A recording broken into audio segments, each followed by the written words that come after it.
जय श्री कृष्णा। कैसे हैं आप लोग फ्रेंड्स। आज की चर्चा जो हो रही है गुरु के जैसा राहु का स्पष्ट रूप। तो ये विशेष पूर्व भाद्रपद नक्षत्र के बारे में चर्चा होने वाली है। देखिए, गुरु की भी चर्चा हम करते रहते हैं, राहु की भी चर्चा करते रहते हैं, किंतु पूर्व भाद्रपद का एक ऐसा परिवर्तन राहु देव का होने जा रहा है जिसमें इनका स्पष्ट रूप जो होगा वह गुरु के जैसा होगा। देखिए, ज्योतिष के सूत्रों के अनुसार जब सही समय पर हम सही निर्णय लेते हैं और सही कदम लेते हैं तो क्या होता है कि चीज़ें हमारी बेशक देर में पूरी हों लेकिन पूरी होती हैं और उनसे हमको आशातीत परिणाम प्राप्त होते हैं। राहु देखिए इस समय आपके कौन से भाव में गोचर कर रहे हैं। राहु इस समय आपके केंद्र भाव से गोचर कर रहे हैं, वहीं गुरुदेव जो उपचय भाव से गोचर कर रहे हैं। देखिए, ना तो यहाँ पर गुरुदेव कारक होते हैं, दिग्बली होते हैं, ना ही यहाँ पर विशिष्टकारी होते हैं, और ना ही राहु का देखिए यहाँ पर कोई विशेष प्रभाव होता है, क्योंकि राहु यहाँ पर सिर्फ नकारात्मकता देने के लिए जाने जाते हैं। कारक स्थान नहीं है राहु का ये, लेकिन यहाँ पर फिर भी ये एक कारक भूमिका निभाते हुए देखे जाएंगे। कारण क्या बनेगा? कारण बनेगा कि राहु इस समय पर, क्योंकि जैसा कि हम सभी लोग जानते हैं 13 मार्च को इन्होंने पूर्व भाद्रपदा नक्षत्र से गोचर किया था। एक ऐसा चक्रव्यूह गुरु रच रहे हैं जिसमें कि राहु पूर्ण रूपेण अब गुरु के समान प्रभाव देते हुए देखे जाएंगे। तो पूर्व भाद्रपद नक्षत्र क्या है इसके बारे में ये चर्चा करेंगे, और इस समय कौन कौन से कार्यों को स्पष्ट रूप से आप अपने लिए अनुकूल कर सकते हैं या फिर कहाँ से आपके लिए। क्योंकि देखिए, ये जो राहु का गुरु का समय काल होगा, गुरु इस समय पर आपके सुख भाव में, क्योंकि राशि परिवर्तन का समय भी नजदीक आ गया है गुरु के, तब गुरु आपके चले जाएंगे सुख भाव में। सुख भाव में जाने के बाद ये स्थितियां किस तरीके से होंगी इन पर भी पूर्णतया चर्चा करेंगे। तो यहाँ पर बहुत ही विशेष चर्चा ये आपकी होती हुई देखी जाएगी, जिसके प्रभाव से, क्योंकि देखिए प्रत्येक इस समय पर क्या है कि राहु के साथ जो युति हो रही है वो शुक्र की हो रही है, सूर्य की हो रही है, बुध की हो रही है और साथ में शनि की हो रही है। क्षमा करें, पंचग्रही योग जो निर्मित हो रहा है ये आपकी लग्नगत निर्मित हो रहा है। अब ये पंचग्रही योग जहाँ पर शुक्र ने देखिए मालव्य राजयोग बनाया हुआ है, तो ये बेहद विशेष योग ऐसा होने वाला है जो आपके जीवन में इस दौरान सकारात्मकता को लेकर आने वाला है। क्योंकि हम सभी लोग जानते हैं पूर्व भाद्रपद नक्षत्र का चतुर्थ चरण, क्योंकि राहु की चाल जो है सदैव वक्री ही रहती है, ये मार्गी चाल कभी नहीं चलते हैं। प्रत्येक ग्रह जो है वह 0 अंश से किसी भाव में प्रवेश करता है, किंतु राहु जो है 30 अंश से प्रवेश करते हैं। प्रत्येक भाव जो होता है 0 से 30 अंश की डिग्री के मध्य होता है। अब देखिए इस दौरान क्या है कि बुध यहाँ पर बैठे हुए हैं आपकी लग्नगत, और बुध के घर में जब गुरु आएंगे तो स्थितियां आपकी बिल्कुल परिवर्तित हो जाएंगी। स्थितियों में आपके कुछ सुधार और कुछ आपके लिए सावधानियां, दोनों ही चीजें आती हुई दिखाई देंगी। किंतु ये राहु जो हैं इस समय जो चारों ओर से, क्योंकि देखिए गुरु के कारक स्थानों पर राहु हों या फिर आप गुरु के स्थान पर राहु हो, गुरु के नक्षत्र में राहु हो या राहु गुरु के नक्षत्र में हो, किसी भी प्रकार से राहु गुरु का संबंध ज्योतिष में बहुत ही उत्तम माना गया है। राहु को शुभतापूर्ण कार्य करने के लिए बाध्य कर देता है। तो यहाँ पर देखिए गुरु के नक्षत्र में राहु हैं, और तृतीय चरण जो है, क्योंकि चतुर्थ चरण का भोग राहु कर चुके हैं, अब तृतीय चरण में 13 अप्रैल को प्रवेश करने जा रहे हैं। तृतीय चरण के जो स्वामी हैं वो हैं गुरुदेव। गुरुदेव, क्योंकि यह जो आपका तृतीय चरण होगा ये आपके नीति विवेक और ज्ञान आध्यात्म को दर्शाता है। नीति विवेक ज्ञान आध्यात्म के द्वारा गुरु की कारक चीजों से राहु आपके लिए कुछ चीजें निकाल कर लाएंगे। अब देखिए यहाँ पर गुरु जब राशि परिवर्तन करेंगे तो बुध के साथ इनका राशि परिवर्तन राजयोग बनेगा। देखिए, कोई भी राशि हो, कोई भी लग्न हो, हमारे 9 ग्रह जो होते हैं, प्रत्येक ग्रह का शुभ होना जीवन को चलाने के लिए अनिवार्य होता है। अब ऐसी स्थिति में देखिए कोई भी ग्रह ऐसा नहीं है जो हमारे जीवन को पूर्णतया प्रभावित करने में सक्षम ना हो। तो अगर हम मानव शरीर के हिसाब से देखें तो देखिए, सूर्य आंखों के कारक होते हैं, आरोग्यता के कारक होते हैं। बुध जो होते हैं नसों का कारकत्व रखते हैं, दांतों का कारकत्व रखते हैं। शुक्र जो होते हैं आपके हृदय का कारकत्व रखते हैं और आपका शुगर लेवल जो मेटाबॉलिज्म कहा जाता है उसका लेवल रखते हैं। वहीं राहु जो होते हैं पूरे शरीर में वायु का कारकत्व रखते हैं, शनि हड्डियों का कारकत्व रखते हैं।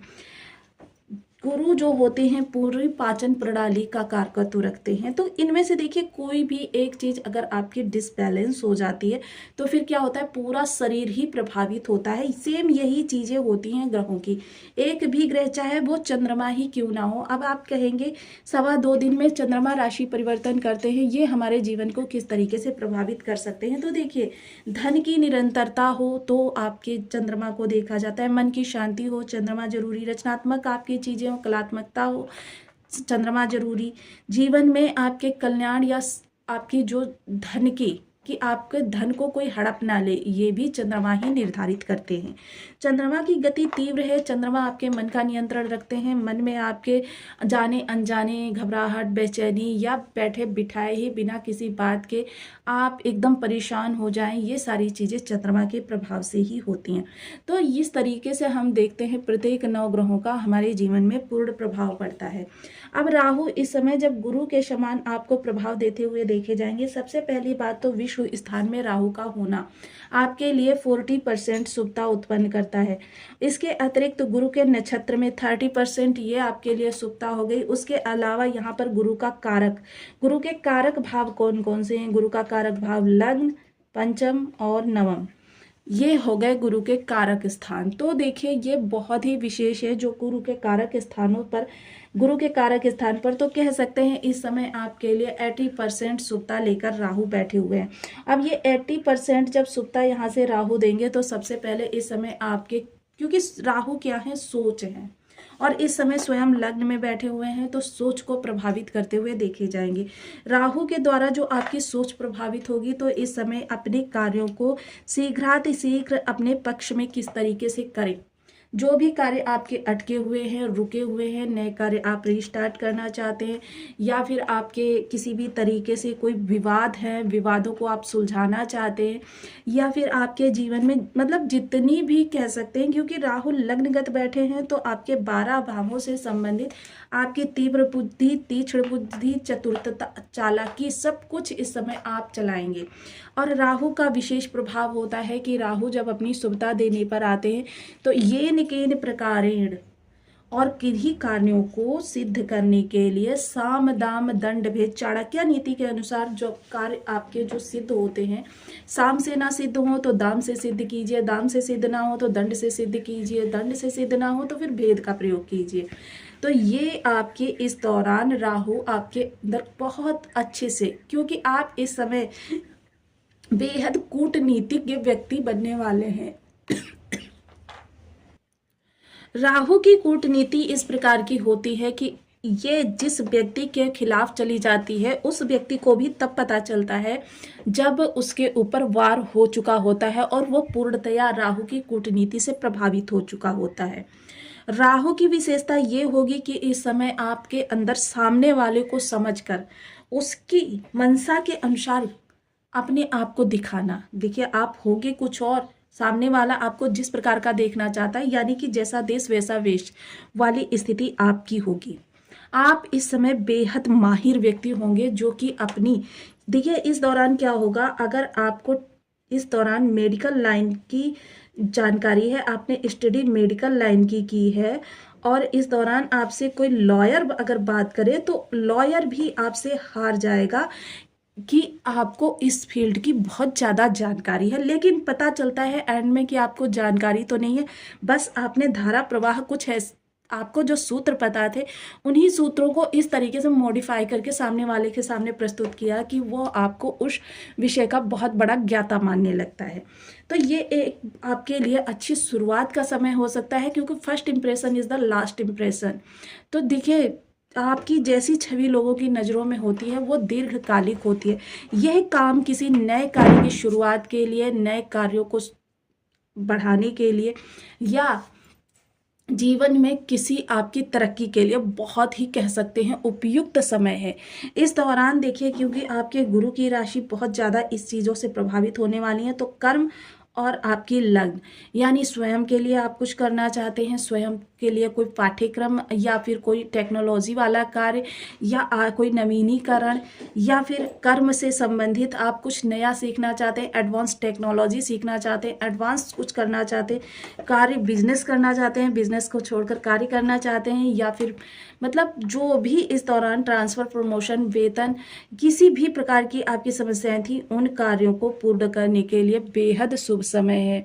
वहीं भूमि, भवन, प्रॉपर्टी से संबंधित कोई कार्य अगर इस दौरान आप करना चाहते हैं, तो उसकी शुरुआत करने के लिए, क्योंकि ये बहुत लंबा प्रोसीजर होता है इन कार्यों को करने के लिए, तो इन कार्यों की शुरुआत करने के लिए ये बहुत अच्छा समय हो सकता है। देखिए, अब कुछ लोगों के बर्थ चार्ट में गुरु या राहु की स्थिति थोड़ी सी विषम होगी, उन लोगों को इनके प्रभाव जो हैं थोड़े से परिवर्तित ही प्राप्त होने वाले हैं।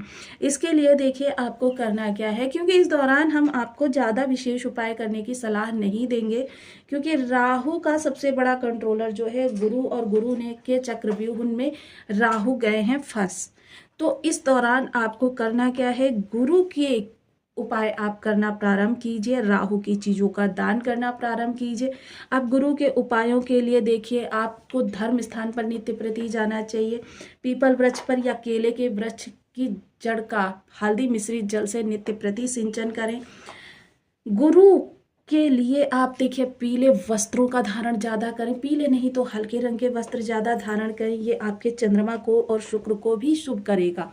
इसके अतिरिक्त गुरुजनों के सानिध्य में ज़्यादा समय रहें, बृहस्पतिवार का व्रत कर सकते हैं, बृहस्पति की होरा में निर्जला व्रत कर सकते हैं। राहु संबंधी चीज़ें, जैसे आप कोई भी धुएं वाली चीज़ें, जैसे कि मतलब आप चाय ही किसी को पिलाना प्रारंभ कर दीजिए, सफाई कर्मी को पिलाएंगे तो ये आपके लिए बेस्ट उपाय रह सकता है।